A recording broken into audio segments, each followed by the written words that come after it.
Hello friends, എല്ലാവർക്കും Sunitha kitchen ബ്ലോഗിലേക്ക് സ്വാഗതം. ഇന്ന് എല്ലാ വീട്ടമ്മമാർക്കും ഉപകാരപ്പെടുന്ന കുറച്ച് നല്ല നല്ല കിച്ചൺ ടിപ്സുകളായിട്ടാണ് വന്നിരിക്കുന്നത്. അപ്പോൾ നിങ്ങളെല്ലാവരും വീഡിയോ സ്കിപ്പ് ചെയ്യാതെ കാണണം. വീഡിയോ ഇഷ്ടപ്പെടുകയാണെങ്കിൽ ഒന്ന് ലൈക്ക് ചെയ്ത് സപ്പോർട്ട് ചെയ്യണേ. അപ്പോൾ ഇന്നത്തെ ആദ്യത്തെ ടിപ്സ് ഒന്ന് കണ്ടാലോ. അപ്പം നമ്മൾ കറിക്കൊക്കെ സവാള എടുക്കുമ്പോൾ നല്ല മൂർച്ചയുള്ള കത്തിയൊക്കെ ആണെങ്കിൽ നമ്മൾ സവാള ഒക്കെ കട്ട് ചെയ്യുമ്പോൾ നമ്മുടെ കൈയൊക്കെ മുറിയാറുണ്ടല്ലോ. അപ്പോൾ നമുക്കൊരു ചെറിയ ശ്രദ്ധക്കുറവ് മതി നമ്മുടെ കൈയൊക്കെ നല്ലതുപോലെ മുറിയാനൊക്കെ. അപ്പോൾ അത് നമുക്ക് ഒട്ടും തന്നെ പേടിയില്ലാതെ നമുക്കിനി എത്ര സവാള വേണമെങ്കിലും വളരെ ഈസി ആയിട്ട് അരിഞ്ഞെടുക്കാനുള്ള ഒരു കിടിലൻ ടിപ്സായിട്ടാണ് വന്നിരിക്കുന്നത്. അപ്പം ഞാൻ അതിന് വേണ്ടി ഇവിടെ ഒരു സവാള എടുത്തിട്ടുണ്ട് കേട്ടോ. അപ്പോൾ നിങ്ങൾക്ക് സവാള വേണമെങ്കിൽ രണ്ടായിട്ട് കട്ട് ചെയ്ത് അരിയാം, അല്ലെങ്കിൽ നിങ്ങൾക്ക് മുഴുവനോടെ വേണമെങ്കിലും അരിയാം കേട്ടോ.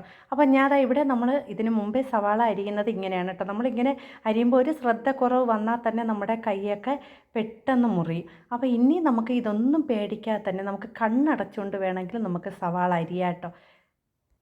അതിനുവേണ്ടി ഞാൻ ഇവിടെ ഒരു നീളമുള്ള ഫോർക്കാണ് എടുത്തിരിക്കുന്നത്. ഇനി ആ ഒരു ഫോർക്ക് കൊണ്ട് നമുക്ക് ഈ ഒരു സവാളയിലേക്ക് കുത്തി കൊടുക്കാം. അതിനുശേഷം നമുക്ക് കത്തി ഉപയോഗിച്ച് നല്ലതുപോലെ സ്പീഡായി അരിഞ്ഞെടുക്കാം കേട്ടോ.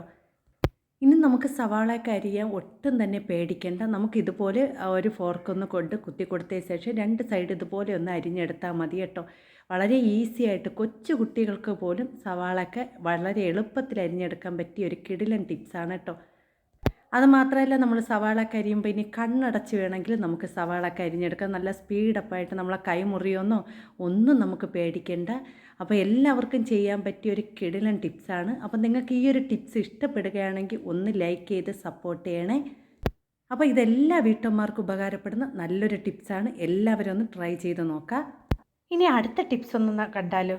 നമ്മൾ കൊച്ചു കുട്ടികളൊക്കെ ഉള്ള വീട്ടിലാണെങ്കിൽ നമുക്ക് കൊതുകിൻ്റെയൊക്കെ ശല്യം വന്നാൽ തന്നെ നമുക്ക് അവിടെ കൊതുക് പോയിക്കാനോ അതുപോലെ തന്നെ അതൊന്നും പറ്റാറില്ല. അതുപോലെ നമുക്ക് കെമിക്കലായിട്ടുള്ള ഒരു കാര്യങ്ങളും വാങ്ങിച്ച് നമുക്ക് പോയിക്കാനും പറ്റില്ല. അപ്പോൾ വളരെ ഈസി ആയിട്ട് തന്നെ എത്ര അലർജിയുള്ള കുട്ടികൾക്കും നമുക്ക് എളുപ്പത്തിൽ നമുക്ക് കൊതുകിനെയൊക്കെ തുരത്താനുള്ള നല്ലൊരു ടിപ്സാണ് കേട്ടോ. അപ്പോൾ അതിന് വേണ്ടി ഞാൻ ഇവിടെ കുറച്ച് കനലെടുത്തിട്ടുണ്ട് കേട്ടോ. ഇനി ഇതിലേക്ക് നമ്മൾ ചേർത്ത് കൊടുക്കുന്നത് കുറച്ച് കർപ്പൂരം പൊടിച്ചതാണ്. അപ്പോൾ നമുക്ക് അതിലേക്ക് പൊടിച്ച കർപ്പൂരം ഒന്ന് കുറച്ചിട്ട് കൊടുക്കാം. അപ്പോൾ നല്ലതുപോലെ പുക വരും. അപ്പോൾ അതിലേക്ക് ഇനി നമ്മൾ ചേർത്ത് കൊടുക്കുന്ന കടുകാണ് കേട്ടോ. കടുകൊന്ന് പൊടിച്ച് നമുക്കിതിലേക്ക് ചേർത്ത് കൊടുക്കാം. അങ്ങനെ ചെയ്യുകയാണെങ്കിൽ നമുക്ക് അലർജിയൊക്കെ ഉള്ളവർക്ക് ഇതുപോലെ ഒന്ന് പുകച്ച് കൊടുക്കുകയാണെങ്കിൽ ഒട്ടും തന്നെ പേടിക്കണ്ട കേട്ടോ.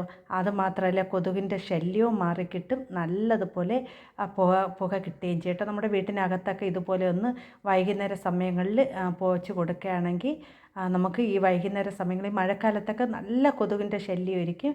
അപ്പോൾ ഇതുപോലെ ഒന്ന് ട്രൈ ചെയ്ത് നോക്കാം.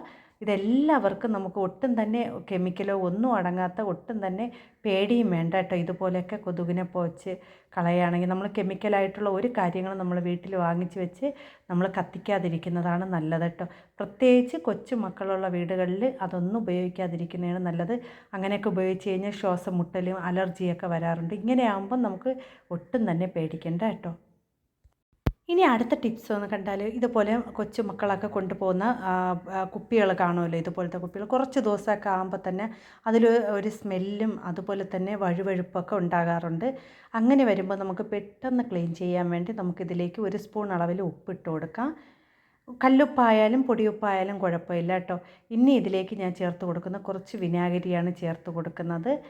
അടുത്ത് ഞാൻ ഇതിലേക്ക് ചേർത്ത് കൊടുക്കുന്ന കുറച്ച് ലിക്വിഡാണ് കേട്ടോ. നമ്മൾ പാത്രം കഴുകാൻ ഉപയോഗിക്കുന്ന ഏത് ലിക്വിഡായാലും കുഴപ്പമില്ല.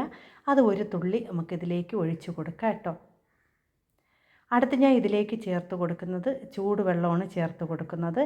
അപ്പോൾ അതും കൂടി നമുക്ക് ഒരു ഗ്ലാസ് ഒഴിച്ചു കൊടുക്കാം. അതിനുശേഷം നല്ലതുപോലെ അടച്ച് കുലുക്കി കൊടുക്കണം കേട്ടോ. അങ്ങനെ കൊടുക്കുകയാണെങ്കിൽ നമുക്ക് എത്ര ഒരു വഴുവഴുപ്പും അതുപോലെ തന്നെ അഴുക്കൊക്കെ ഉണ്ടെങ്കിലും അത് നമുക്ക് എല്ലാം ഒന്ന് പോയി കിട്ടും.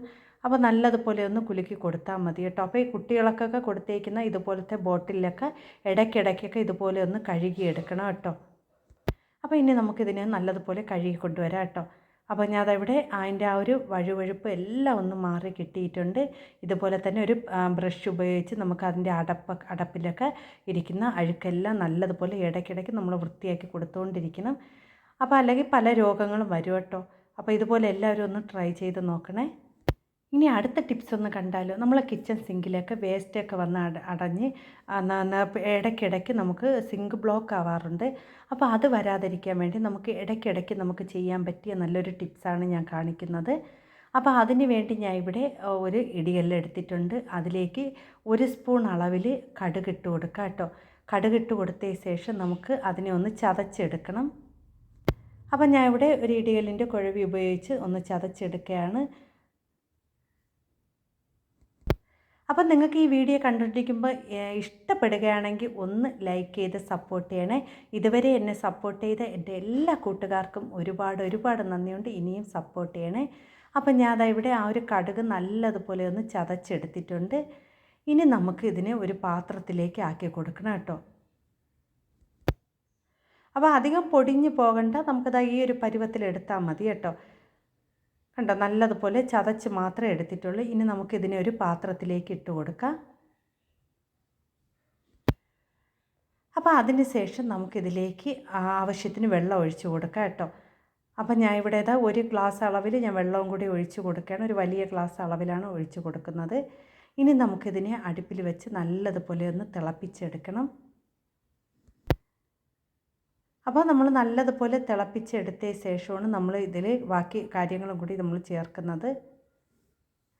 അപ്പോൾ ഞാൻ ഇവിടെ നല്ലതുപോലെ അതൊന്നും കലക്കി കൊടുക്കുകയാണ്. പെട്ടെന്ന് തന്നെ നമുക്കത് തിളച്ച് കിട്ടും കേട്ടോ. അപ്പോൾ ഞാൻ ഇവിടെ വെള്ളം നല്ലതുപോലെ തിളച്ച് കിട്ടിയിട്ടുണ്ട്. ഇനി നമുക്കിതിനെ തീ ഓഫ് ചെയ്യാം. ഈ ഒരു ഇത് മതി കേട്ടോ. നമുക്ക് അധികം തിളച്ച് ഇത് കുറുകിയൊന്നും വേണ്ട. ഈ ഒരു പരുവത്തിൽ നമുക്ക് തീ ഓഫ് ചെയ്തതിന് ശേഷം നമുക്കിനി സിങ്കിലേക്ക് 1 സ്പൂൺ അളവിൽ ബേക്കിംഗ് പൗഡർ ഇട്ട് കൊടുക്കാം. അപ്പോൾ ഞാൻ ഇവിടെ 1 സ്പൂൺ അളവിൽ ബേക്കിംഗ് പൗഡർ ഇട്ട് കൊടുത്തിട്ടുണ്ട്. ഇനി അടുത്തതിലേക്ക് കുറച്ച് വിനാഗിരി ചേർത്ത് കൊടുക്കാം. അപ്പോൾ വിനാഗിരി ചേർക്കുമ്പോൾ തന്നെ ആ ഒരു ബേക്കിംഗ് പൗഡർ വിനാഗിരിയും കൂടി നല്ലതുപോലെ പതഞ്ഞ് വരും. അപ്പോൾ എത്ര അണുക്കളുണ്ടെങ്കിലും നമ്മൾ ഇതുപോലെ ഇടയ്ക്കിടയ്ക്ക് ചെയ്യുകയാണെങ്കിൽ നമുക്ക് ആ ഒരു സിങ്കിലുള്ള ആ പൈപ്പിൻ്റെ ഇത് ഒട്ടിപ്പിടിച്ചിരിക്കുന്ന അഴുക്കെല്ലാം നല്ലതുപോലെ പോയി കിട്ടും കേട്ടോ. ഇനി നമുക്ക് ആ ഒരു ചൂടോടെ തന്നെ ഈ ഒരു വെള്ളം അതിലേക്ക് ഒഴിച്ച് കൊടുക്കാം.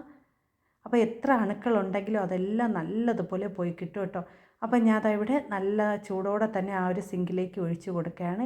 ഇനി ഒരു 5 മിനിറ്റ് ആയ ശേഷം നമുക്കിതിലേക്ക് സാധാരണ പച്ചവെള്ളം ഒഴിച്ച് കൊടുക്കാം കേട്ടോ. അപ്പോൾ ഞാൻ ഇവിടെ ഇനി കുറച്ച് പച്ചവെള്ളം കൂടി ഒഴിച്ച് കൊടുക്കുകയാണ്. അപ്പോൾ ഇതുപോലെ നമ്മൾ ഇടയ്ക്കിടയ്ക്ക് ചെയ്യുകയാണെങ്കിൽ ഒരിക്കലും ആ ഒരു സിങ്ക് ബ്ലോക്ക് ആവാതെ നമുക്ക് സൂക്ഷിക്കാൻ പറ്റും കേട്ടോ. നമ്മൾ ഈ സിങ്കൊക്കെ ബ്ലോക്കായി കഴിഞ്ഞാൽ ഭയങ്കര പാടാണ്. അപ്പോൾ എല്ലാവരും ഇതുപോലെ ഒന്ന് ചെയ്ത് നോക്കുക. അപ്പോൾ നിങ്ങൾക്ക് ഇന്ന് കാണിച്ച എല്ലാ ടിപ്സുകളും ഇഷ്ടപ്പെട്ടെന്ന് കരുതുന്നു. വീഡിയോ ഇഷ്ടപ്പെട്ട എല്ലാവരും ഒന്ന് ലൈക്ക് ചെയ്ത് സപ്പോർട്ട് ചെയ്യുക. പുതിയ കൂട്ടുകാർ ആരെങ്കിലും എൻ്റെ വീഡിയോ കാണുന്നുണ്ടെങ്കിൽ ഒന്ന് സബ്സ്ക്രൈബും കൂടി ചെയ്ത് സപ്പോർട്ട് ചെയ്യുക. ഇതുവരെ എന്നെ സപ്പോർട്ട് ചെയ്ത എൻ്റെ എല്ലാ കൂട്ടുകാർക്കും ഒരുപാട് നന്ദിയുണ്ട്. ഇനിയും സപ്പോർട്ട് ചെയ്യണേ.